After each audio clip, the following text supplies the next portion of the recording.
Pendant que j'habitais en Europe, j'ai pu visiter plusieurs distilleries dans différents pays. J'ai goûté de merveilleux produits issus d'un savoir-faire ancestral. À mon retour au pays en 2006, on comptait sur les doigts d'une main les distilleries québécoises. Heureusement, les lois ont changé et maintenant des dizaines de passionnés peuvent nous concocter des alcools du terroir.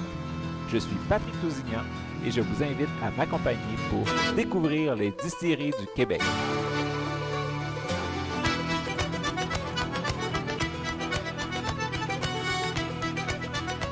Salut tout le monde, ici Patrick Tousignan pour découvrir les distilleries du Québec, encore en confinement en direct de chez moi. Aujourd'hui, j'étais avec Jonathan Roy de la distillerie Les Fils du Roi. Donc, bienvenue Jonathan, merci d'avoir accepté mon invitation. Bonjour. Donc, toi, tu es situé pas très loin de Rivière-du-Loup, c'est ça? Exactement, c'est une petite municipalité qui s'appelle Saint-Arsène. C'est le principal créneau d'activité ici, c'est l'agriculture.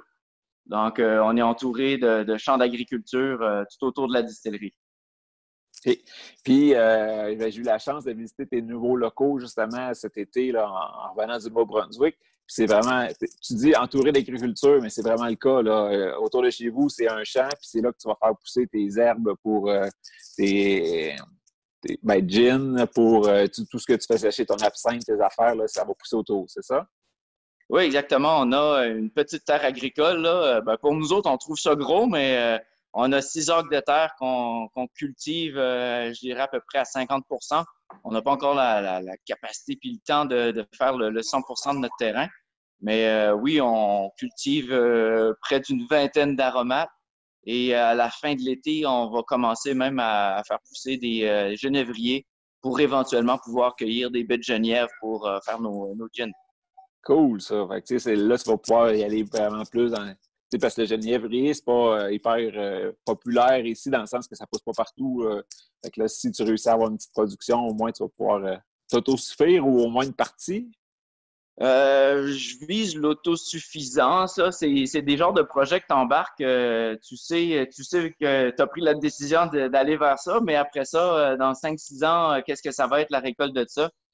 Il n'y a pas encore de culture maraîchère ou de culture de baies de genièvre au Canada. C'est un projet qu'on a embarqué dedans avec Bioptère puis la distillerie du Saint-Laurent. Nos voisins ont fait là, à Rimouski. Ils ont financé un programme de recherche, puis nous autres, on a embarqué là-dedans. Donc, on prête 2 acres là, de terre pour faire pousser des baies de genièvre. Il faut que ça soit en serre ou ça va pousser normal dans le champ? Le genévrier pousse naturellement ici. Ça va être surtout sur des milieux fragiles, donc sur le dessus des montagnes, dessus des amas de roches qu'on a dans le Bas-Saint-Laurent, sur le bord du fleuve Saint-Laurent. Fait que si les gens se mettent à cueillir sauvage là, les baies de genièvre, on risque de faire plus de dégâts qu'avoir le certificat 100% Québec, là, si on veut. Là.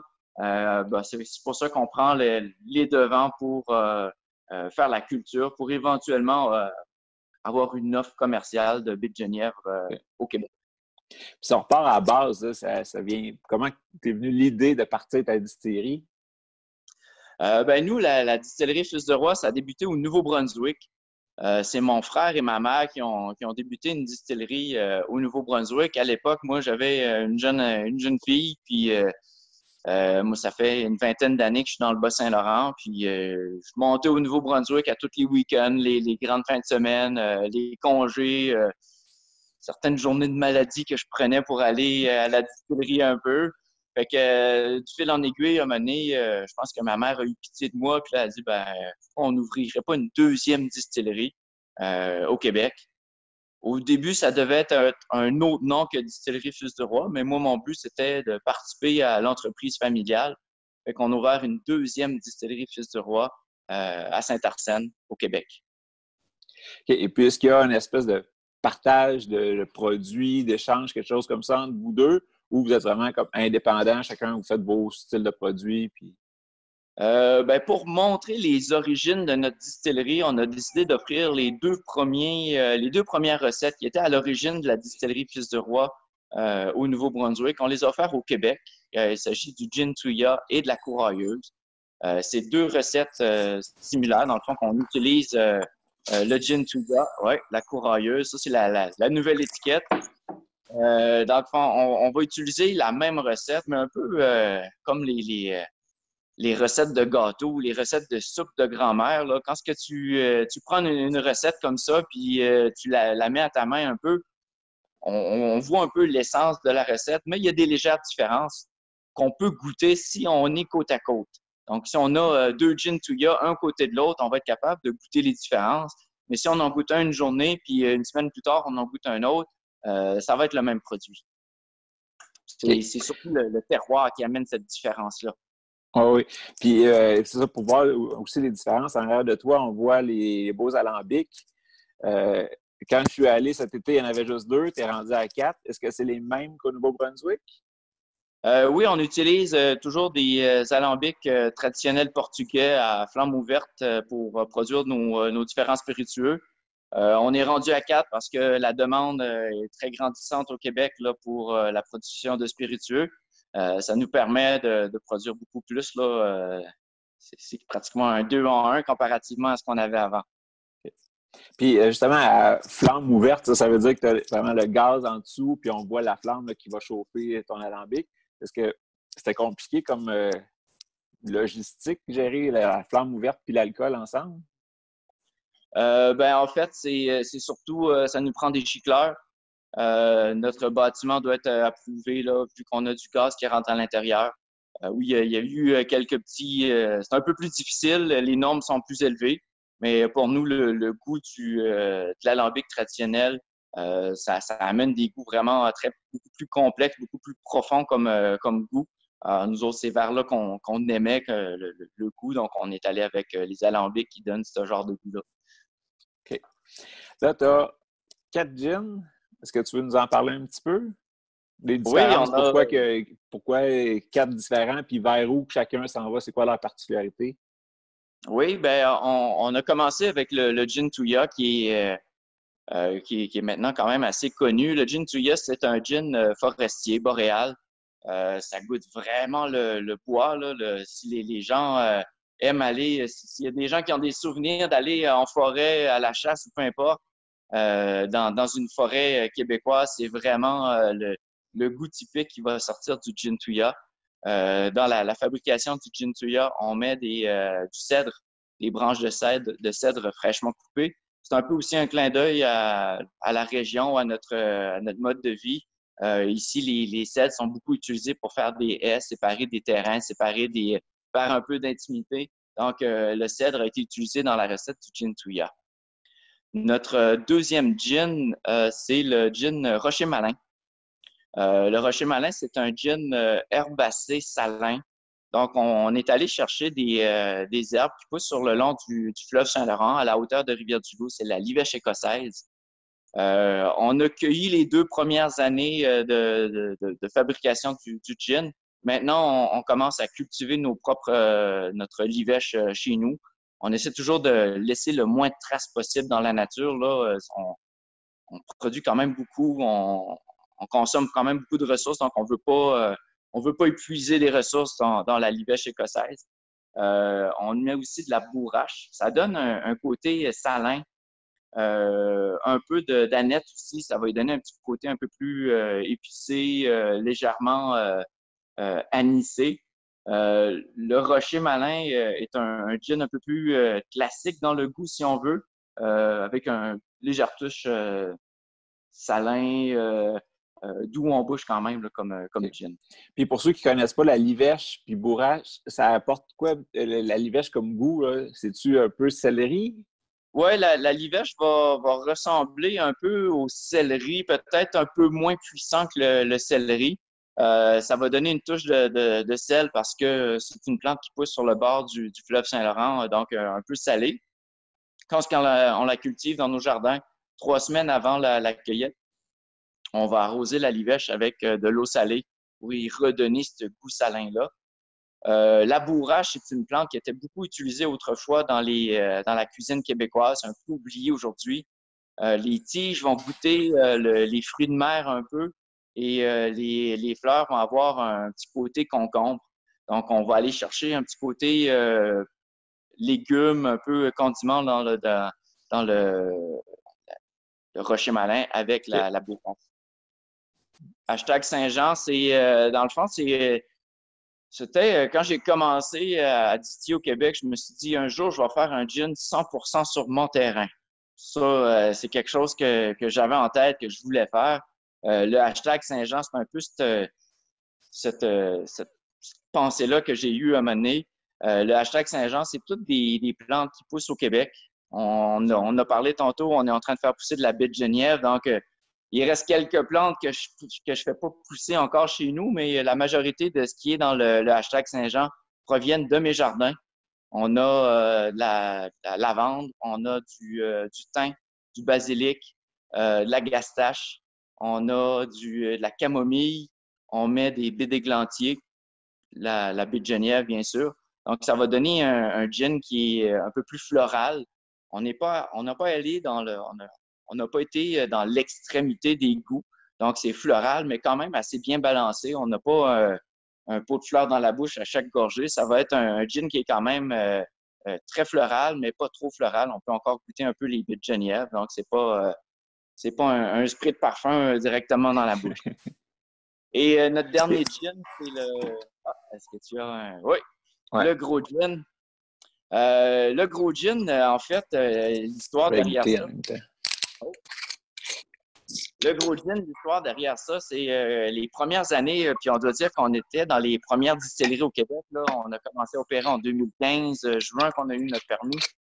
Donc, on fait partie des premières distilleries. Puis quand on présentait notre premier gin, qui était le gin Touya à l'époque, les gens n'étaient pas habitués des nouveaux gins, ils étaient habitués à boire du décaipeux principalement. J'avais été faire une dégustation dans une partie de cartes, là, une soirée casino bingo avec des tournois de cartes. Puis je faisais goûter mon gin Touya à des gens d'un certain âge. Puis ces gens-là, ben, ils me disaient, ben ouais, il est bon ton gin, mais c'est pas comme le gros gin. Puis là, à un moment donné, là, quand j'ai arrivé de cette soirée-là, je me suis dit, tabarouette, je vais faire un gros gin, puis il va être bon. Donc, on a fait le gros gin. Puis pour enlever le goût résineux qu'on trouve dans les gros gins standards, si on veut, ou habituels qu'on est habitué de consommer, on fait macérer nos baies de Genièvre dans le sirop d'érable. Ça enlève une grosse partie du goût un peu plus âcre qu'on a en bouche. Donc, il va rester, oui, le goût du gin, avec un léger arrière-goût de sirop d'érable. Mais quand on fait distiller le résidu de sirop d'érable dans nos alambics, ben le sucre ne passe pas de la distillation, donc c'est un produit qui est sec, aucun sucre résiduel dedans. C'est ça, même si c'est à l'érable, que c'est très léger comme arôme, mais c'est pas sucré, là, c'est ça. Parce qu'il y en a des fois qui ont peur quand ils voient un whisky à l'érable ou quelque chose comme ça, là, c'est sucré, mais celle-là, non, pas du tout. Non, c'est vraiment une macération qu'on fait et non un ajout de sirop d'érable à la fin. La macération est faite dans du sirop d'érable de fin de lignée. Là, c'est du sirop de bourgeon, du sirop de sève qu'on va utiliser pour faire macérer nos baies de Genièvre. Très bon. Merci. À part ça, tu as 2 absinthes, il me semble? En fait, j'ai 2 produits anisés. J'ai un pastis et une absinthe. Notre pastis, c'est la grande hermine. Encore une fois, on est allé chercher une plante qui s'appelle le carvi, qui pousse naturellement dans notre région. Là, je connais pas tout le Québec où poussent les ingrédients, mais les plantes. Mais le carvi, c'est une plante qu'on trouve ici naturellement un peu partout, des fois sur les bordures de chemins ou surtout aux alentours des vieilles fermes agricoles. On va trouver le carvi. On utilise le carvi à un goût légèrement anisé. On va l'utiliser dans la fabrication du pastis pour renforcer un peu le goût anisé. Une particularité à notre pastis, c'est qu'il n'est pas sucré. Contrairement au pastis français, on s'est dit, ben on va faire de quoi qui goûte le bonbon un peu, mais qui n'est pas sucré. Donc, notre pastis, la grande hermine, le résultat de... Ouais. Que j'ai une autre bouteille ici, puis il est très bon, à baisse vite, là, aussi. L'été, c'est frais, puis le fun, c'est que c'est pas trop sucré, là, fait que c'est ça, un verre de glace avec un petit peu d'eau, là, puis la terrasse, c'est super rafraîchissant, c'est le fun. Là. Oui, oui. Puis est-ce que tu es tout seul, toi, dans cette aventure-là? Québec, là? Au Québec, on est 2 personnes à la production, donc moi principalement qui va gérer un peu l'usine. On a une employée qui vient nous aider, Wendy Labrie, vient nous aider pour distiller, embouteillage aussi, l'embouteillage, et on le fait en grosse partie à 2. Il y a Hélène, ma conjointe, qui fait un peu plus la comptabilité, les commandes, un peu plus le bureau, si on veut, de la distillerie. Et on a une employée qui vient nous aider l'été pour tenir la boutique, Jessica, qui nous aide à tenir la boutique. C'est elle qui vous accueille quand vous venez nous voir, si éventuellement on peut rouvrir de nouveau, là. Oui. Ben, parlant de boutique tantôt, si on a le temps, là, si ça te tente de partir avec ton téléphone et aller nous montrer, c'est super beau comment vous avez arrangé ça. Là. Fait que si ça te tente. Live? Ben oui, go! On peut y aller. Donc ici, on a nos magnifiques alambics.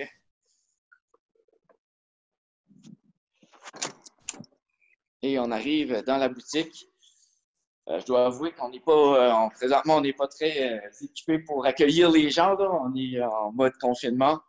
Donc, on a nos différents produits. Là. Si on fait un zoom un peu boutique, ça va donner ça. Donc, on a plusieurs petits produits dérivés et on peut venir observer de ce côté-ci les alambics. On parlait tantôt du gin le Rocher Malin. C'est une artiste, MC Duval, qui a fait la toile qu'on retrouve sur nos bouteilles. Et la même chose pour la Grande Hermine, c'est toujours la même artiste, MC Duval, qui fait nos peintures, nos œuvres pour nos bouteilles. Si je ne me trompe pas, toi, en arrière de chaque bouteille, il y a pas mal une petite historique. Ben, peut-être pas toutes les bouteilles, mais dans plusieurs bouteilles, il y a un historique de pourquoi telle affaire. Oui, exactement. On aime bien relier nos produits à des histoires.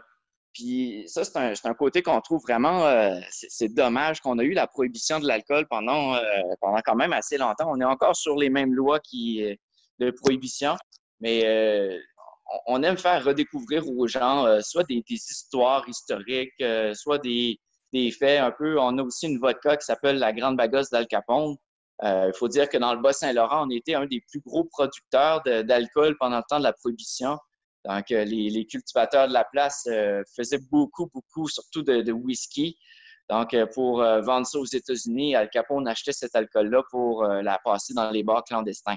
Donc, c'est plein de super de belles histoires, de choses qu'on n'apprend pas à l'école nécessairement, mais ça fait quand même partie de notre bagage, de notre patrimoine. Fait que moi, c'est quelque chose que j'aime mettre de l'avant sur nos produits, avoir un petit clin d'œil historique à ce qu'on consomme. Je trouve que c'est une bonne idée.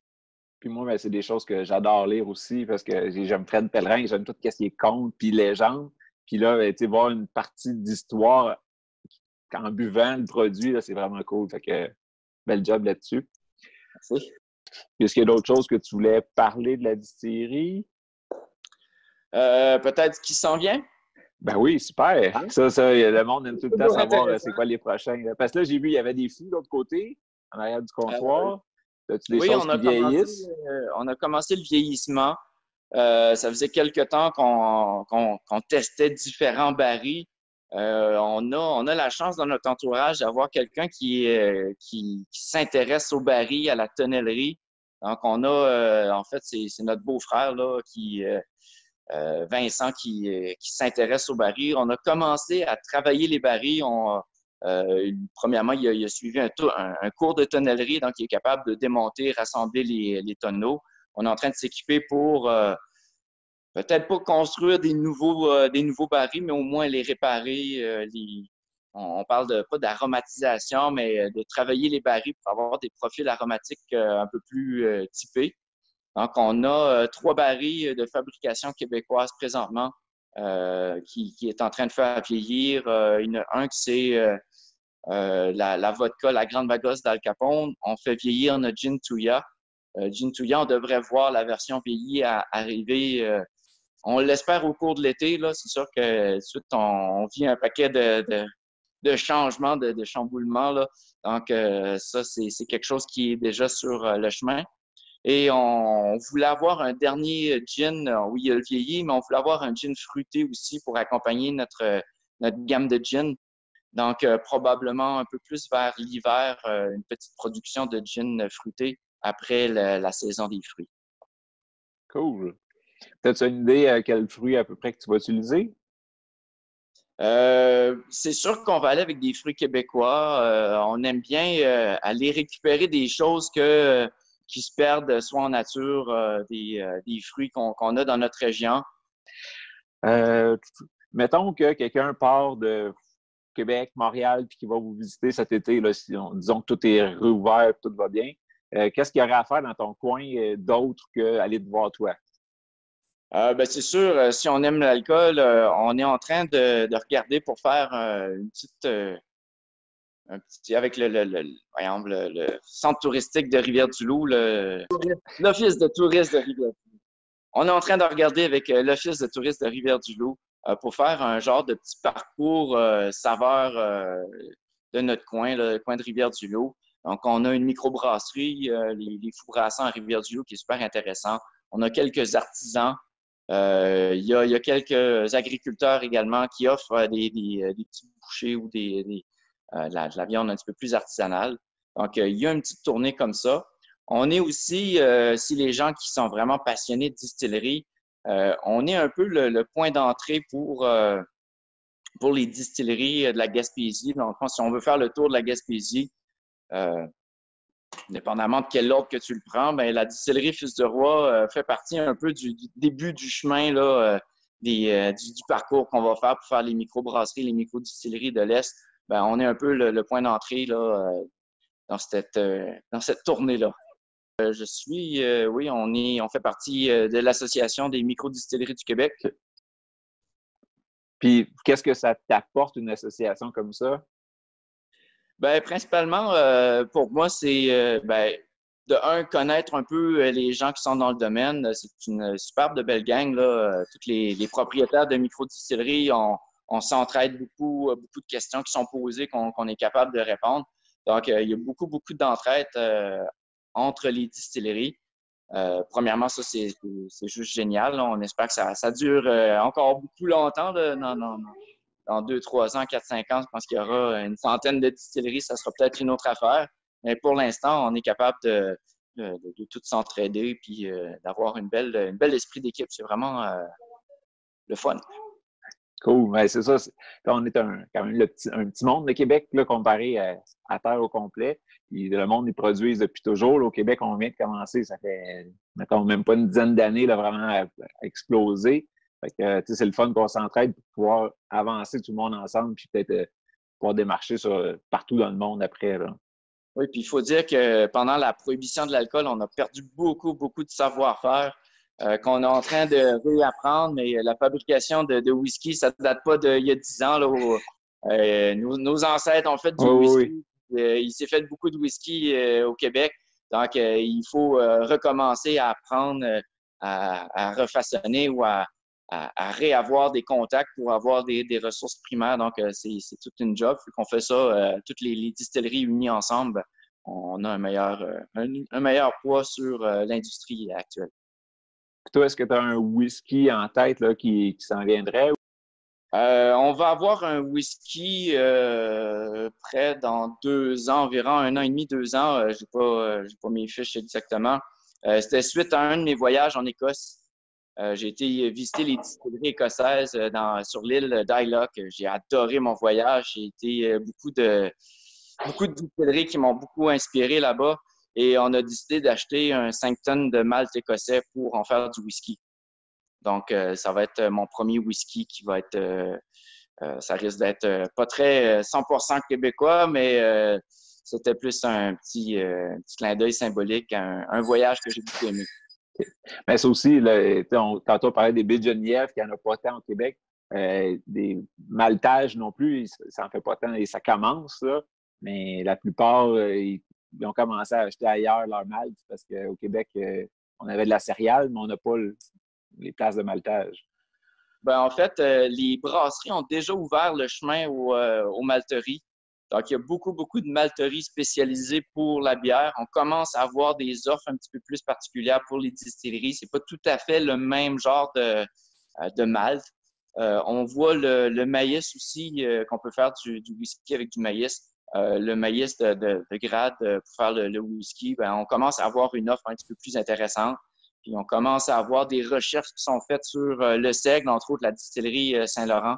Il y a beaucoup de recherches sur le seigle, quel type de seigle, la variété, qu'est-ce que ça amène comme goût, ce qui est super intéressant. Puis encore là, c'est des connaissances qu'on doit rebâtir de nouveau parce qu'on n'a pas dans notre région. C'est tout un défi. C'est quand même intéressant d'être un peu les pionniers de ce nouveau monde-là, mais ça fait partie de ce qui nous passionne dans la distillation.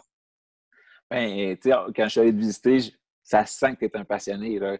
Tu me parlais de tes aromates, de tout ce que tu fais pousser autour, tu es passionné, puis c'est le fun de voir du monde comme toi et ouvrir la voie pour tout le monde après. Là. Fait que, ben, un gros merci. C'est super sympathique comme petite entrevue. Sur le fly comme ça, là, sans vraiment que de préparation ou j'ai demandé ça te tente dessus. Oui, go, on embarque. Puis c'est super. Un gros merci, Jonathan.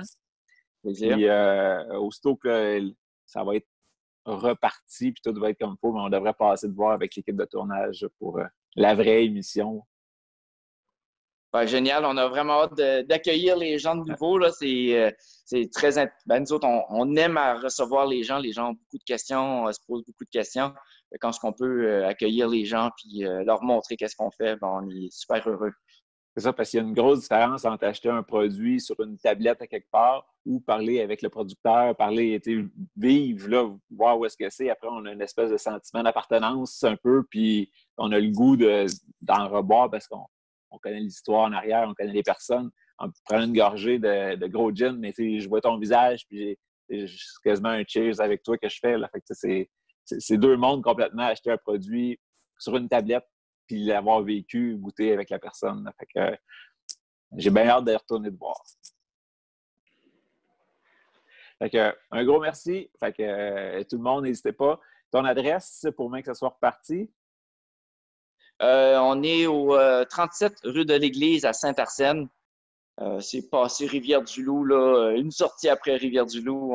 On devrait avoir les pancartes bleues touristiques si tout va bien pour l'été prochain. Avec le GPS, ça se rend très bien. Vous ne pouvez pas le dépasser. Je pense que c'est dans un cul-de-sac. Fait qu'on... Oui, il faut faire attention aux directives des GPS. Là, des fois, là, si vous vous rendez dans un chemin de terre pour se rendre à la distillerie, on est passé la 3e barrage à Castor. Ben, en tout cas, cet été, en revenant du Nouveau-Brunswick, ils m'ont bien guidé jusqu'à chez vous. Fait que, génial. Ça dépend de quel sens qu'on arrive. Je pense qu'on arrive de la Gaspésie et ils nous font passer par un petit chemin de terre. OK. C'est comme si ta rue a débouché jusqu'à 20 là, dans leur tête. Ou... C'est des chemins agricoles. En fait, c'est principalement les producteurs agricoles qui prennent ce chemin-là pour se rendre sur leur terre. Quand les cultivateurs de la place voient des décapotables se promener sur ce chemin-là, ben, ils viennent me voir et « Ah, t'as eu un client, je l'ai vu! » Ben, encore un gros merci, Jonathan, puis à bientôt. Salut!